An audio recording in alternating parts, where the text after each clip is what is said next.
Y Daddy Scar, esta canción que estamos escuchando, con un estilo así como de The Beatles, pasa por ser la primera canción creada al 100% por inteligencia artificial. Fue en el año 2016 a iniciativa de varios científicos del laboratorio Sony CSL Research, responsables del desarrollo del programa, bueno, pues que hizo posible componer esta canción, esta creación de inteligencia artificial y de ética. Se va a hablar esta tarde a partir de las 7:30 en el Ateneo de Santiago, charla a cargo de Amparo Alonso Betanzos, catedrática en el área de Ciencias de la Computación e Inteligencia Artificial en la Universidad de A Coruña. Ha sido también la encargada de coordinar esa exitosa candidatura para que la ciudad herculina sea la sede de la AESIA. Amparo, ¿qué tal? Muy buenas. Hola, buenas tardes, ¿cómo estáis? Muy bien, encantadas de saludarte, gracias por atender esta llamada. Y lo primero así que quería preguntar sobre la charla y la temática de esta tarde, ¿es la inteligencia artificial un desafío clarísimo para la ética? Bueno, no sé si es un desafío claro para la ética. Yo creo que es una, como dice el título de la charla, es una pareja indisoluble, la inteligencia artificial y la ética. De hecho, esta es la apuesta que hizo en su día la Unión Europea por una inteligencia artificial centrada en las personas y robusta, ética y explicable, que respete nuestros derechos humanos, y es imprescindible, desde luego, y hemos asistido desde hace algún tiempo pues a varias situaciones en las que se han puesto de relieve que es fundamental tener en cuenta los aspectos éticos y los derechos de las personas cuando se desarrollan aplicaciones de inteligencia artificial, especialmente en algunas áreas. Uh-huh. Bajemos ahí al terreno de juego, a esas situaciones que mencionas. Escuchábamos una canción hecha a base de inteligencia artificial, pero ¿qué ámbitos o qué sectores son más susceptibles de necesitar esa ética que por otro lado tenemos que emplear en cualquier ámbito de la vida? Bueno, en realidad muchos y diferentes sectores en los que podamos pensar, porque el problema es que a veces se ponen de relieve pues ataques a o posibles liberaciones de datos que pueden ser privados, de personas físicas o de instituciones, sesgos en el manejo de esos datos, y no existe.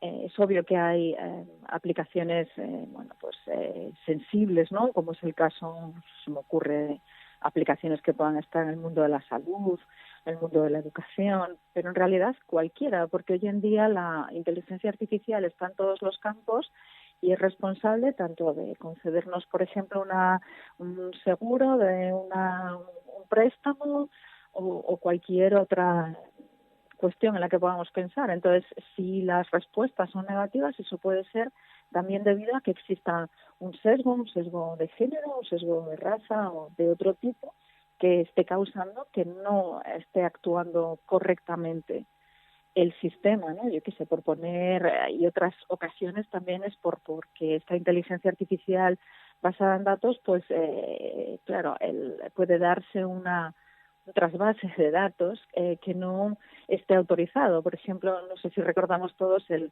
lío que se montó con Facebook, en donde su propietario tuvo que declarar en el Congreso en la Unión Europea debido a que pues había habido un traspase de datos de sus usuarios a otras empresas que lo que hicieron, entre otras cuestiones, fue pues predecir qué tipo de voto iba a tener esa persona, ¿no? Por ejemplo. Claro. Entonces, este tipo de situaciones contravienen nuestros derechos y no deben darse. Por eso es importante la ética. Claro. Y otro ejemplo. Sí. Sí. No, pon otro ejemplo, porque me parece lo más interesante también para que la gente se haga una idea primero de lo que es la inteligencia artificial y luego de lo que podría vulnerar, digamos, la ética, claro. Sí, pon ese ejemplo. Claro, otro ejemplo tiene que ver pues, con el sistema que utilizaba Amazon para contratar a personal de alto nivel en tecnología, donde, dado que el número de mujeres que estudian, que tienen estudios superiores en informática es muy bajo, pues alrededor del 12%, pues el sistema lo que hacía, al estar alimentado con datos, es escoger preferentemente a hombres, ¿no? Confundiendo la escasez de currículums con la, falta de actitud, ¿no? Es un sistema que hubo que retirar. hay muchos otros, pues uno de Microsoft que era un chatbot, es decir, un programa que se libera en la red y que aprende a interaccionar con los usuarios, en donde a las pocas horas hubo que retirarlo porque se había convertido en un racista y un machista, ¿no? Había aprendido cosas que no se debían. Entonces es importante que veamos qué datos estamos utilizando, qué algoritmos estamos utilizando, qué hay que aprender o no. Y a veces esto no es solamente un problema técnico, también es un tema que tiene que ver, por ejemplo, en este último caso, pues con la sociología o con la psicología, con la filosofía, con la lingüística. Hay muchas, es muy interdisciplinar también la inteligencia artificial. Claro, es como si la inteligencia artificial hiciera una réplica de nuestra sociedad, pero sin ningún factor de corrección. Sí, bueno, a veces las cuestiones no es que se hagan incorrecto porque a propósito, digamos, sino porque inadvertidamente pueden ocurrir este tipo de cosas, ¿no? De hecho, el chatbot, pues, en otras culturas, digamos, no llegó a este tipo de problemas. Esto nos da una idea de qué es lo que ocurre en diferentes lugares del mundo también, ¿no? La ética no es común a todos. Claro. Y lo que hay que hacer pues es efectivamente testear estos programas para que este tipo de situaciones se puedan prever y no se den, pero a veces es muy difícil, ¿no? Otro de los ejemplos que voy a poner es que ocurre cuando cualquiera de persona libera fotos suyas pues, en una red social y añade un etiquetado donde se están identificando terceras personas en esa fotografía que pueden no querer que se revele que estuvieron allí en ese momento, por ejemplo, ¿no? Estás violando la privacidad y no lo estás haciendo de forma que tú lo adviertas, ¿no? Es una forma indirecta. Entonces, a veces también tiene que ver con estar utilizando más de una aplicación con determinados fines. Es bastante complejo porque a veces,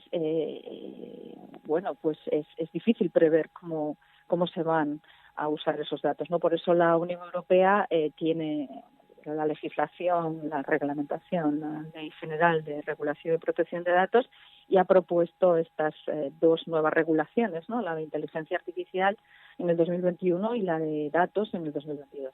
Claro, habría que hacerlo con organizaciones, digamos, de ese ámbito, como el de la Unión Europea, porque mencionaba que la ética, claro, no es universal. Otras organizaciones que compartan espíritu deberían también regular o poner pautas para su entorno, para cada entorno. En realidad, la propuesta de la reglamentación de la Unión Europea se hace por niveles de riesgo. Ha calificado los sistemas en riesgo inaceptable, alto, medio, bajo, y cada uno de los sistemas que estén englobados en esos tipos de riesgos pues va a tener que cumplir una serie de requisitos, ¿no?